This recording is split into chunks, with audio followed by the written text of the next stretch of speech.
বিদেশ ভ্রমণের মেন কারিগরি যারা একদম চুপ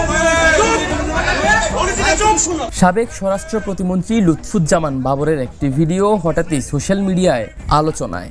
ভিডিওতে দেখা যায় জাতীয় চক্ষু হাসপাতালে জুলাইয়ে আহতদের ঈদ উপহার দিতে যান বাবর। তবে উপহার বিতরণের সময় একজন আহত যুবক তা নিতে অস্বীকৃতি জানান।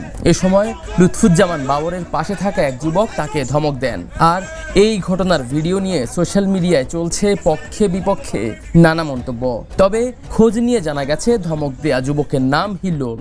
তিনি নিজেও জুলাইয়ে আহতদের তালিকায় রয়েছেন। এদিকে ঘটনা সম্পর্কে জানা যায় সাবেক স্বরাষ্ট্র প্রতিমন্ত্রী লুৎফুজ্জামান বাবর জাতীয় চক্ষু হাসপাতালে জুলাইয়ে আহতদের জন্য ঈদ উপহার নিয়ে যান। এ সময় আহত যুবক ফয়েজ উপহার নিতে অস্বীকৃতি জানান। জানা যায় ফয়েজ তাদের পুনর্বাসনের কাজ ঠিকঠাক না করে ছবি তুলে স্বার্থ হাসিলের অভিযোগ করে এই উপহার নেয়ার অস্বীকৃতি জানান। আফতাব শুভ, দ্য নিউজ। মেন কারিগরি যারা একদম চুপ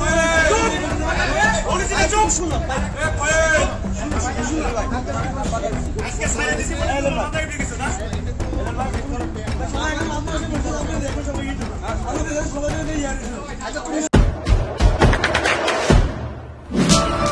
দেশে দেশে সবার সাথে দ্য নিউজ।